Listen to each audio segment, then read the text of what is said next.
Hello बच्चों, good evening, नमस्कार। कैसे हैं आप सभी का ऑनलाइन एनसीईआरटी के इस यूट्यूब चैनल में हार्दिक स्वागत है, अभिनंदन है। तो एनसीईआरटी ज्योग्राफी का ये फर्स्ट क्लास होगा। इससे पहले हमने एक क्लास और डाला था एनसीईआरटी ज्योग्राफी का फर्स्ट क्लास। तो उसमें हमने ना बुक रीडिंग किया था। तो बुक रीडिंग मेरा करके और डालने का मेन ये मोटो था कि आप लोगों को ये विश्वास दिलाना है कि हमारे जो नोट्स होते हैं जिससे हम पढ़ाते हैं, इसमें एनसीईआरटी के अकॉर्डिंग ही हम पढ़ाते हैं। ना कुछ अपने मन से जोड़ते हैं, ना कुछ अपने मन से घटाते हैं, सारे फैक्ट वही होते हैं। तो आइए हम देखते हैं। सौरमंडल में पृथ्वी पूर्णिमा, पूर्ण चंद्र वाली रात या पूर्णिमा, आप इसे मंथ में एक बार देख सकते हैं। यानी क्या कह रहा है एनसीईआरटी कि पूर्णिमा को आप मंथ में एक बार देख सकते हैं। और इसके 15 दिन में अमावस्या आती है। अमावस्या के दिन आसमान साफ होता है। इसका क्या नाम है? नए चंद्रमा की रात्रि या अमावस्या। इस दिन को हम क्या कहेंगे? नए चंद्रमा की रात्रि या अमावस्या, जिस दिन आसमान साफ होता है, तारे होते हैं पर चंद्रमा नहीं होता है। ठीक, उसके बाद खगोलीय पिंड, सूर्य, चंद्रमा तथा वे सभी वस्तु जो रात के समय आसमान में चमकते हैं उन्हें हम खगोलीय पिंड कहते हैं। खगोलीय पिंड के बारे में क्या कह रहा है एनसीईआरटी कि सूर्य, चंद्रमा तथा वे सभी वस्तु जो आसमान चमकते हैं उसे हम खगोलीय पिंड कहते हैं। उसके बाद क्या कह रहा है तारा के बारे में? कुछ खगोलीय पिंड बड़े आकार वाले तथा गर्म होते हैं। ये गैसों से बने होते हैं। इनके पास अपनी ऊष्मा तथा प्रकाश होता है जिसे वे बहुत बड़ी मात्रा में उत्सर्जित करते हैं।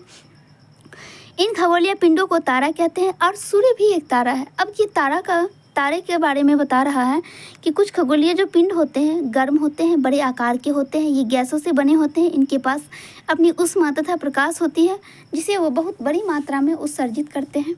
ठीक है, तो ये तारा के बारे में बता रहा है। और सूर्य क्या है? सूर्य भी एक तारा है। अब तारा के बाद क्या है? नक्षत्र मंडल, यानी बहुत सारे तारे से मिलकर नक्षत्र मंडल बनता है। विभिन्न तारों का समूह द्वारा बनाई गई आकृति को हम नक्षत्र मंडल कहते हैं। अब नक्षत्र मंडल अर्सा मेजर या बिग बियर, तो सप्तऋषि जो है 7 तारों का समूह जो है वो अर्सा मेजर का भाग है। ध्रुव तारा, इसके बाद ध्रुव तारा, यह हमेशा उत्तर दिशा में ही दिखाई पड़ता है। हम इसे सप्तऋषि की सहायता से जान सकते हैं। आप अपने घर में जो आपके बड़े होंगे आप उनसे कहना कि मुझे सप्तऋषि और ध्रुव तारा देखना है, तो वो आपको दिखा देंगे। अब ग्रह, तो नक्षत्र मंडल के बाद ग्रह। कुछ खगोलीय पिंडों में अपना प्रकाश एवं ऊष्मा नहीं होता है, वे तारों के प्रकाश से प्रकाशित होते हैं। ऐसे पिंड को ग्रह कहते हैं। अंग्रेजी में इसे प्लेनेट कहते हैं, जो ग्रीक भाषा के प्लेंटाइन शब्द से बना है।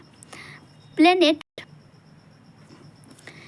जिसका अर्थ होता है परिभ्रमक, अर्थात चारों ओर घूमने वाला। पृथ्वी जिस पर हम रहते हैं यह एक ग्रह है। यह अपना संपूर्ण प्रकाश एवं ऊष्मा सूर्य से प्राप्त करती है, जो पृथ्वी के सबसे नज़दीक का तारा है। सौरमंडल, सूर्य तथा 8 ग्रह, उपग्रह तथा कुछ खगोलीय पिंड जैसे क्षुद्र ग्रह एवं उल्का पिंड मिलकर सौरमंडल का निर्माण करते हैं। उसे हम सौर परिवार भी कहते हैं। ठीक है, अब उसके बाद सूर्य सौरमंडल के केंद्र में स्थित है। यह बहुत बड़ा है एवं अत्यधिक गर्म गैसों से बना है। इसका खिंचाव बल इसे सौरमंडल को बांधे रखता है। सूर्य सौरमंडल के लिए प्रकाश एवं ऊष्मा का एकमात्र स्रोत है। सूर्य पृथ्वी से लगभग 15 करोड़ किलोमीटर दूर है। अब ग्रह, सौरमंडल में 8 ग्रह सूर्य से दूरी के अनुसार वे हैं बुध, शुक्र, पृथ्वी, मंगल, बृहस्पति, शनि, यूरेनस तथा नेपच्यून। सौरमंडल के सभी 8 ग्रह एक निश्चित पथ पर सूर्य का चक्कर लगाते हैं। ये रास्ते दीर्घवृत्ताकार में फैले हुए हैं। अंतर्राष्ट्रीय खगोलीय संगठन ने अपनी बैठक अगस्त 2006 में यह निर्णय लिया था कि कुछ समय पहले खोजे गए अन्य खगोलीय पिंड जैसे सिरसा, प्लूटो, यह ग्रह नहीं कहे जाएंगे, यह बौने ग्रह कहे जाएंगे। उसके बाद आइए पृथ्वी। सूर्य से दूरी के हिसाब से पृथ्वी का स्थान तीसरा है। आकार में यह 5वां है। यह ध्रुवों के पास थोड़ा सा चिपटा हुआ है। यही कारण है जो इसको भूआव कहा जाता है। अब जीवन के लिए अनुकूल परिस्थिति संभवतः केवल पृथ्वी पर ही पाई जाती है। पृथ्वी पर ना अधिक गर्मी है ना अधिक ठंडी है। यहाँ पानी एवं वायु उपस्थित है जो हमारे जीवन के लिए आवश्यक है। इसकी 2/3 सतह पानी से ढकी हुई है, इसलिए इसे नीला ग्रह कहा जाता है। अब इसके बाद चंद्रमा। चंद्रमा क्या है? पृथ्वी का एक उपग्रह है।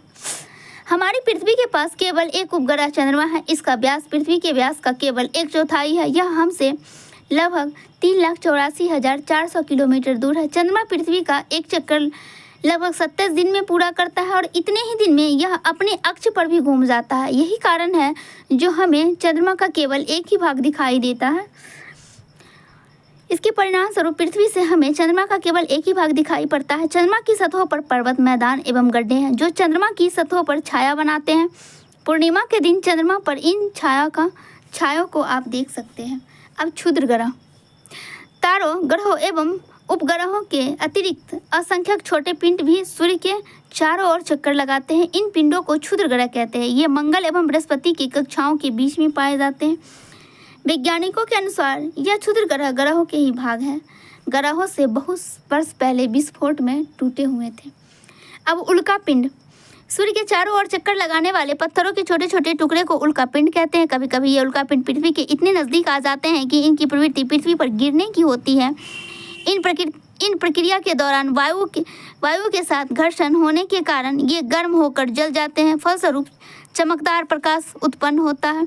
क्या आपने तारों वाले खुले आकाश में एक ओर से दूसरी ओर तक फैली चौड़ी सफ़ेद की पट्टी को देखा है? यह पट्टी आकाशगंगा यानी मिल्की वे कहलाती है और यही असंख्यक मिल्की वे यानी आकाशगंगा मिलके ब्रह्मांड का निर्माण करते हैं। अब आइए कुछ इंपॉर्टेंट फैक्ट हैं। बृहस्पति, शनि तथा यूरेनस के चारों ओर छल्ले हैं। यानी आप इतने दिन से जानते होंगे कि छल्ले केवल शनि के हैं, तो नहीं, बृहस्पति और यूरेनस के पास भी छल्ले हैं।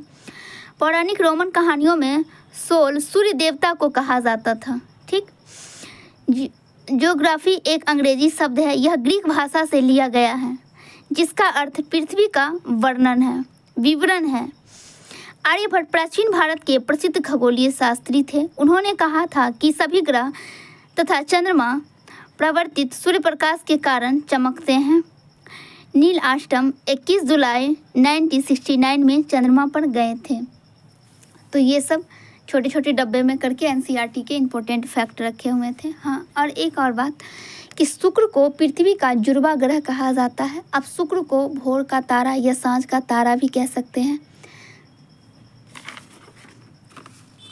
अब ये आकृति दी हुई है। अब आइए इसे हम समझते हैं अच्छे से। तो इसमें क्या है? सौरमंडल। अब ये है सूर्य और ये दीर्घ वृत्ताकार है, वृत्ताकार नहीं है, दीर्घ वृत्ताकार। ये सूर्य है। सूर्य के बाद क्या है? बुध है, मरकरी। तो ये सूर्य से 58 किलोमीटर दूर है और ये सूर्य का चक्कर 88 दिन में लगाता है और ये अपना घूर्णन 59 डेज में करता है पूरा। ठीक। अब उसके बाद यूरेनस है, वीनस है यानी शुक्र। ठीक।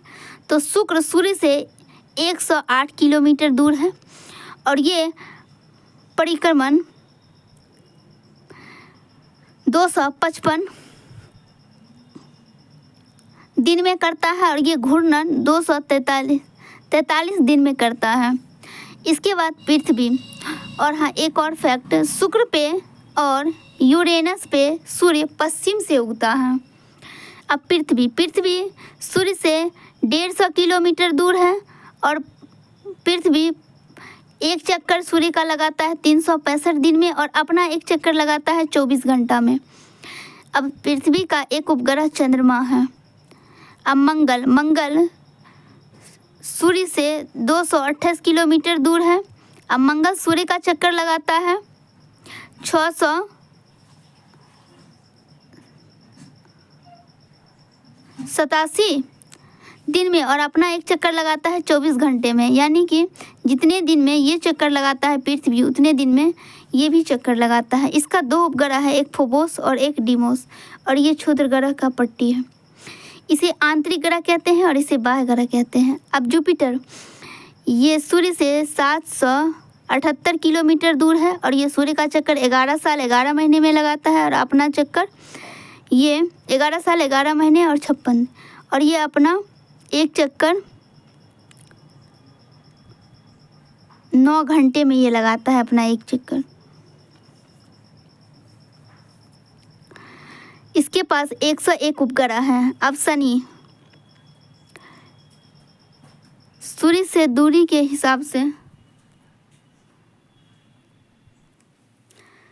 1427 किलोमीटर दूर है और ये सूर्य का चक्कर 29 साल 5 महीने में लगाता है और अपना एक चक्कर ये 10 घंटे 40 मिनट में लगाता है। इसके पास टोटल 74 उपग्रह है। इसके बाद यूरेनस, ये सूर्य से 28,869 किलोमीटर दूर है और ये सूर्य का चक्कर 84 साल में लगाता है और ये अपना एक चक्कर 17 घंटा 14 मिनट में लगाता है। इसके पास टोटल 28 उपग्रह हैं। ये सूर्य से 4,496 किलोमीटर दूर है और ये सूर्य का चक्कर 164 साल में लगाता है और ये अपना एक चक्कर 16 घंटे में लगाता है। इसके पास टोटल 16 उपग्रह हैं। वेनिस एंड यूरेनस पर सूर्य पश्चिम से उगता है। जुपिटर, सैटर्न और वेनिस के चारों ओर छल्ले लगे हैं।